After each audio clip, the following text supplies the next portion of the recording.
찬송가 369장 함께 찬송하도록 하겠습니다. 369장 죄짐 맡은 우리 구주 함께 찬송합니다.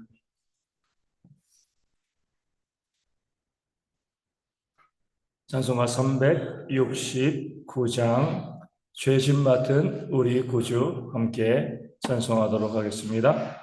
죄짐 맡은 우리 구주 어찌 좋은 친구인지 걱정 근심 무거운 짐 우리 주께 맡기세. 쉽게 고함 없는 고로 복을 받지 못하네. 사람들이 어찌하여 아랠 줄을 모를까. 시험 걱정 모든 게 없는 사람 누군가. 부질없이 낙심 말고 아래세. 이런 진실하신 친구 찾아볼 수 있을까. 우리 약함 아시오니 어찌 아니하릴까. 근심 걱정 무거운 짐 아니신 자 누군가.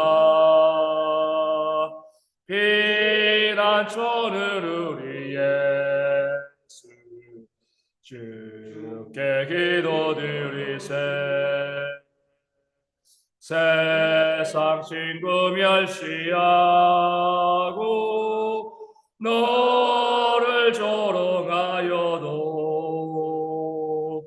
예수 품에 안기어서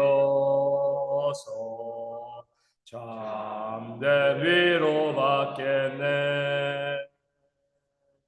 아멘.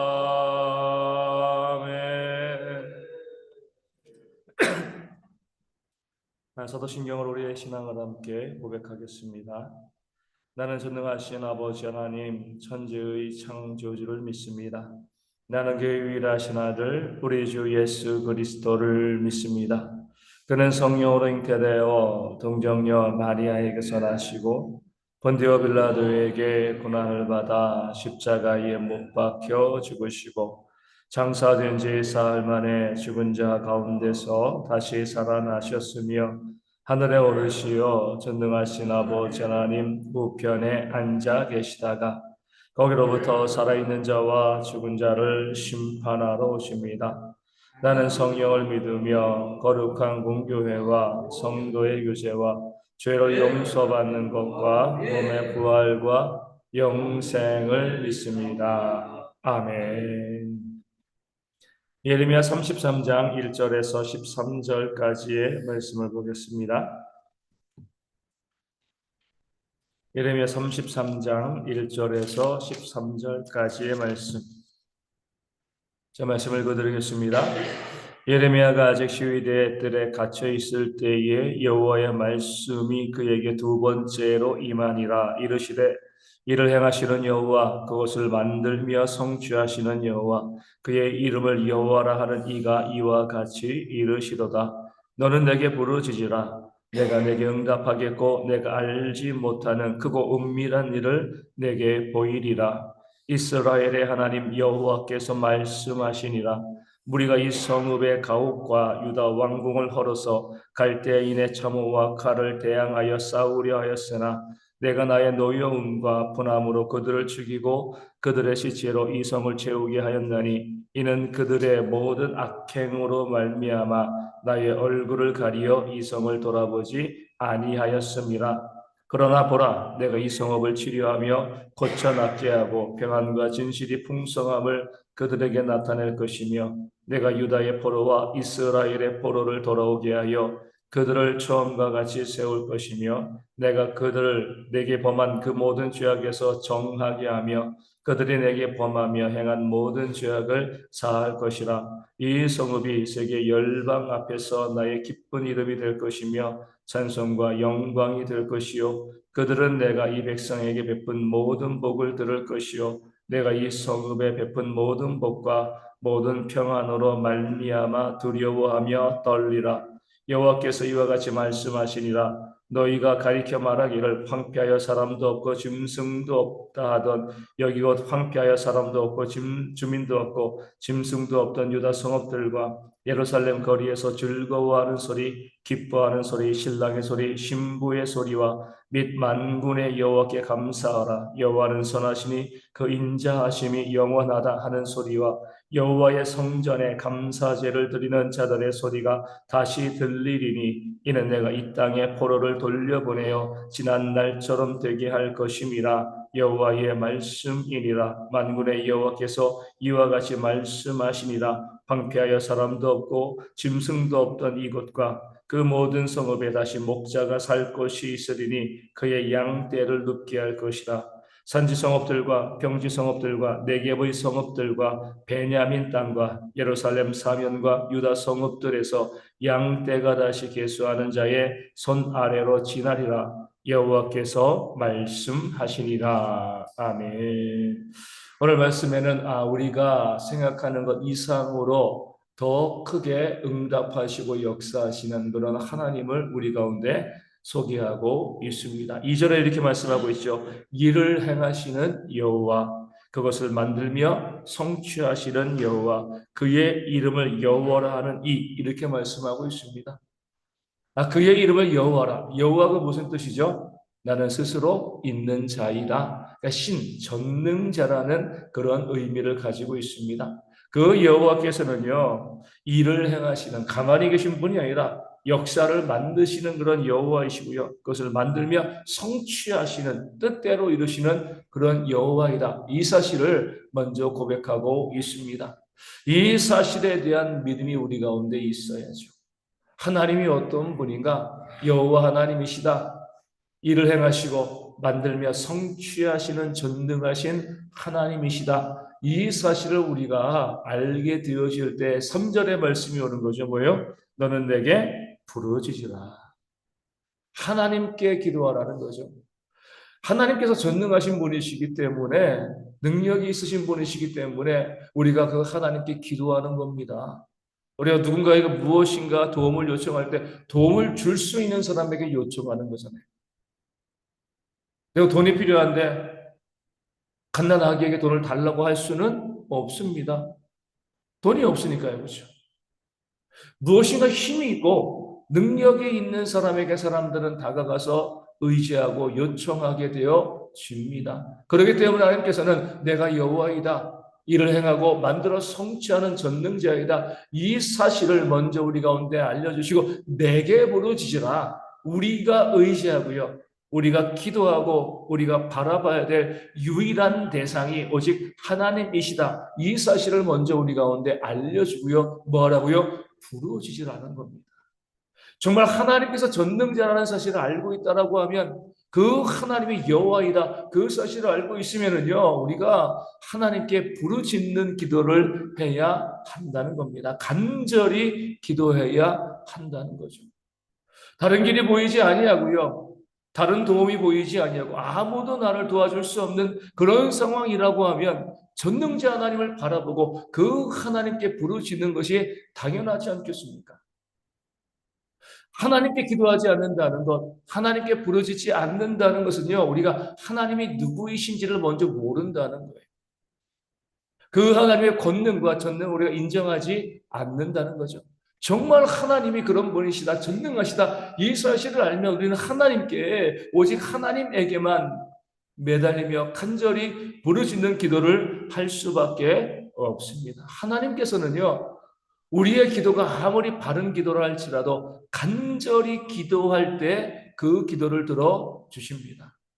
한나가 정말 그 성막에서 그 엘리 제사장 앞에서 마치 술 취한 여인처럼 간절히 기도하였을 때에 하나님께서는 그 기도를 응답하시고 사무엘을 선물로 주셨습니다. 우리 주님은 하나님이심에도 불구하고요, 그 겟세마네 언덕에서 그 땅구멍에서 피가 스며 나올 정도로 간절히 기도하였습니다. 우리 가운데 보여주시는 거죠. 이렇게 기도하라.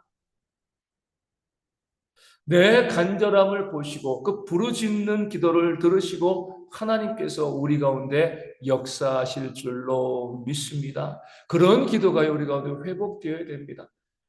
뭐 그냥 돼도 그만, 안 돼도 그만, 뭐 아예 한번 해보지 뭐 이런 것이 아니라 정말 이 하나님 외에는 다른 길이 없다. 오직 하나님만이 나를 도우실 수 있다. 그 사실을 알고 내 목숨을 내놓고 기도할 수 있는 그런 기도가 있을 때에 하나님께서 그 기도 가운데 크고 놀라운 일들로 우리 가운데 역사하실 줄로 믿습니다. 그렇게 기도할 때 뭐라고 말씀하시는 거죠? 내가 너에게 응답하겠고, 간절히 기도하면 응답하겠다 약속해 주신 거죠. 어떤 응답이죠? 내가 알지 못하는 크고 은밀한 일을 내게 보이리라. 이렇게 말씀하고 있습니다. 내가 간절히 기도하면 내가 반드시 응답을 하는데 어떤 것인가? 내가 알지 못하는 크고 은밀한 것으로 너에게 내가 응답하겠다. 네가 기대하는 것 이상으로, 네가 소망하는 것 이상으로 그 더 놀라운 선물을 너에게 주겠다라고 하나님께서 약속하여 주시는 겁니다. 우리는요, 사람이기 때문에 우리가 살아온 환경을 벗어나지 못해요. 그래서 뭐예요? 하나님, 1,000,000원만 주시면 좋겠는데요. 그 정도면 큰 거지. 우리는 항상 내 한계가 있기 때문에 그 한계 안에 무슨 생각을 합니다. 요렇게 해주시면 제가 너무나 힘들고 어려운 나는 요만큼만 해주시면 좋겠습니다. 우리 어르신들은 뭐예요? 아프지만 함께 해줬으면 좋겠습니다. 우리가 이제 할 수 있는 범위 내에서 그렇게 그 한계 안에서 기도하는데 우리가 간절히 기도하면 하나님께서는요, 그 한계를 뛰어넘어서 우리가 기대하고 소망하는 것 그 이상으로 몇십 배, 몇백 배의 역사를 우리 가운데 이루시는 그런 하나님이심을 오늘 말씀을 우리 가운데 보여주고 알려주고 있는 겁니다. 그 기대와 소망을 가지고 우리가 기도해야 돼요. 내가 기도하는 것만 들어주시면 정말 좋겠어. 물론 우리는 그렇게 생각할 수밖에 없습니다. 하나님은 정말 풍성하신 하나님이시기 때문에 우리를 사랑하시는 하나님이시기 때문에 하나님을 믿고 하나님을 알고요. 그 하나님 앞에 간절히 기도하는 성도의 기도에 응답하시되 우리가 상상하는 것 이상의 더 놀라운 것으로 역사하신다. 그 사실은 믿고 하나님께서 내 기도 가운데 어떻게 역사하실 것인가? 어떤 것으로 채워주실 것인가 바라보시면서 부르짖고 기도하는 그런 우리 모든 성도가 되어지기를 소망합니다. 그래서 우리 모두가요 정말 응답받는 삶을 살 수 있도록 기도만 하는 것이 아니라 그 기도에 응답되어서 하나님의 크고 놀라운 일들을 많은 사람들에게 증거하고 알려주고 그러니까 함께 기도하자 외칠 수 있는 그런 삶이 우리 모두 가운데 있어야 할 줄로 믿습니다. 오늘 말씀에서 우리가 주목해야 될 구절은요 10절과 11절에 나오는 곧 황폐하여 사람도 없고 주민도 없고 짐승도 없다라는 구절입니다. 정말 황폐한 거죠. 사람도 없고요 짐승도 없고 또 주민도 없고 다 무너지고 다 사라져 버린 겁니다. 완전히 멸망당한 거죠. 아무것도 남은 것이 없게 되었습니다. 왜 이 말씀을 하시는 거죠? 역설적으로 그렇게 아무것도 없으니까 뭐예요? 이제 기대하라는 거예요. 이제 소망하라는 겁니다. 욥이 그랬잖아요. 재산 다 잃었습니다. 자식도 다 죽었어요. 아내도 떠나버렸습니다. 그래도 몸이라도 건강하면 괜찮은데 그 몸이 어때요? 질병까지 들었잖아요. 모든 것이 다 사라졌습니다. 다 황폐하게 되고요. 뭐 다 빼앗겼다 이렇게 이야기할 수가 있는 거죠. 그런데 그러하기 때문에 그 가운데서 순전함을 지켰을 때 하나님께서는요 갑절의 복을 욥에게 허락하여 주셨습니다. 탕자도 마찬가지죠. 그 아버지의 유산 가지고 가가지고요. 허랑방탕하게 정말 다 썼습니다. 다 탕진하고 나니까 뭐예요? 아버지에게로 돌아올 수 있었고요. 그 아버지는 그를 다시 아들로 받아주고요. 그를 위해 잔치를 하는 그런 비유를 주님께서 말씀하여 주셨습니다. 이것이요 하나님께서 일하시는 방식입니다. 그렇게 안 하시면 좋겠지만 하나님께서 이렇게 일하시는 이유가 있는 거죠. 왜냐하면 사람들은 어때요? 남들이 보기에는 보잘것없는 거라 할지라도 그 보잘것없는 것 하나만 가지고 있어도요 이것을 의지합니다. 이거 자랑해요. 나 이거 있어. 나 이런 사람이야. 아니 뭐 저게 뭐라고 라고 해도요 내가 그것을 가지고 있으면은요 그것을 의지하고 그것을 자랑하게 되어지는 것, 이것이 바로 모든 사람의 기본적인 모습이 되어집니다. 예외가 없어요. 그래서 하나님께서는요 다 빼앗아 가는 겁니다. 우리가 기억하셔야 될 것은요, 내가 자랑하는 것은 하나님께서 빼앗아 가실 거예요.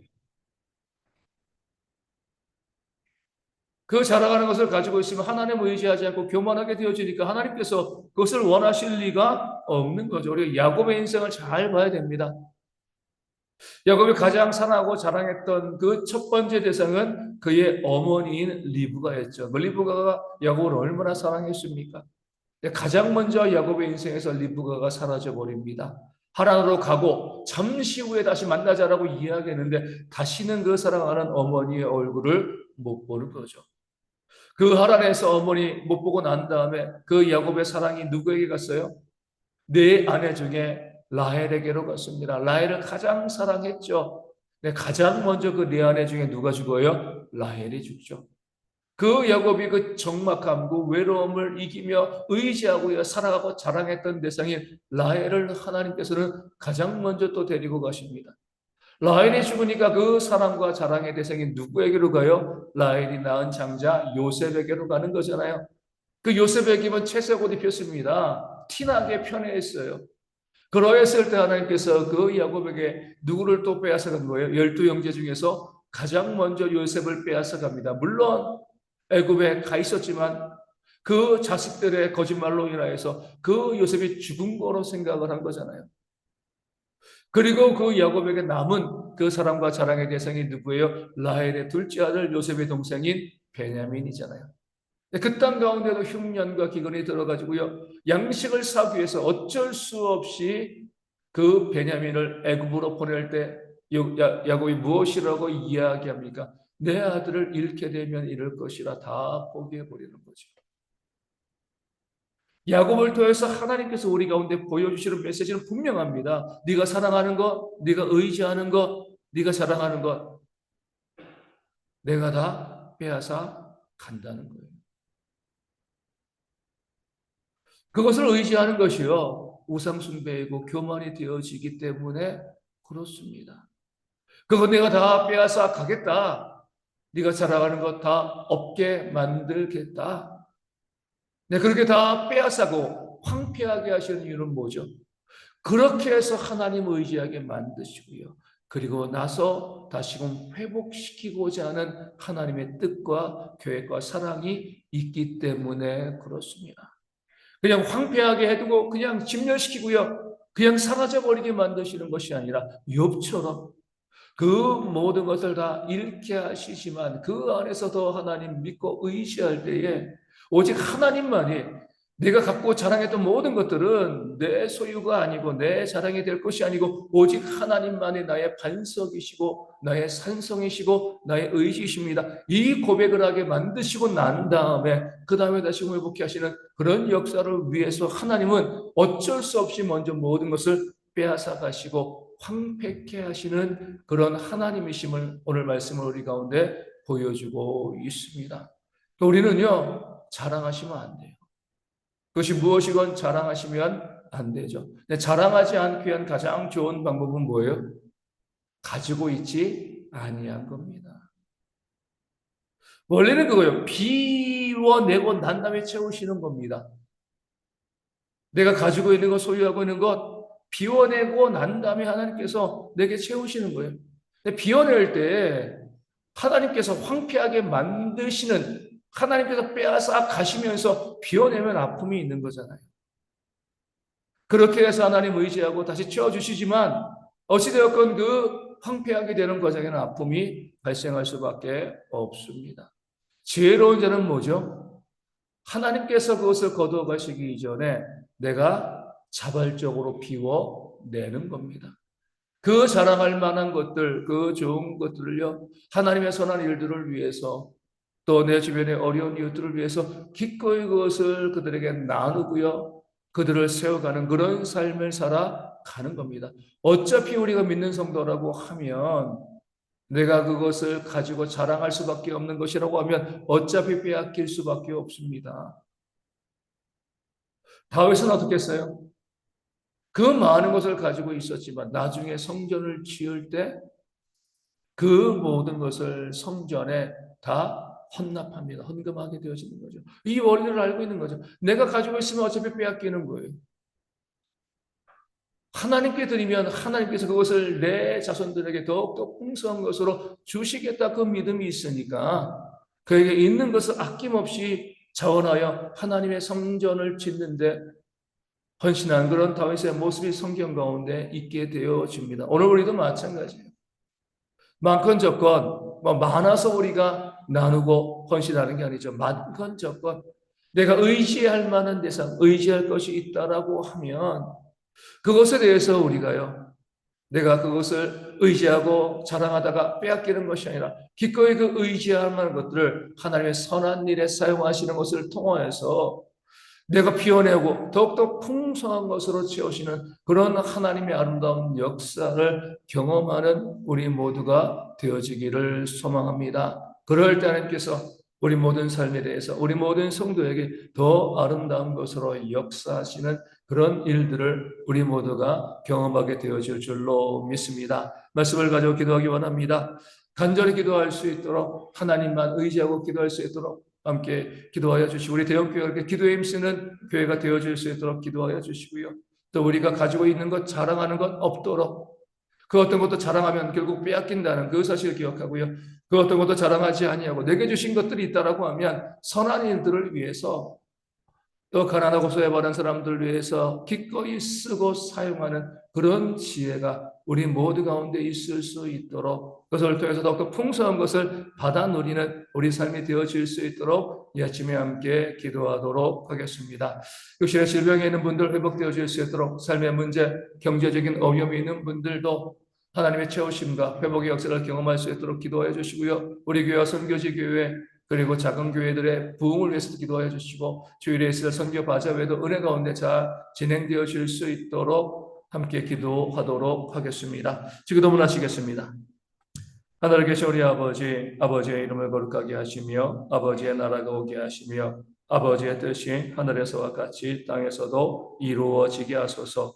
오늘 우리에게 일용할 양식을 주시고 우리가 우리에게 잘못한 사람을 용서하여 준 것 같이 우리 죄를 용서하여 주시고 우리를 시험에 빠지지 않게 하시고 악에서 구하소서. 나라와 권능과 영광이 영원히 아버지의 것입니다. 아멘. 기도하겠습니다.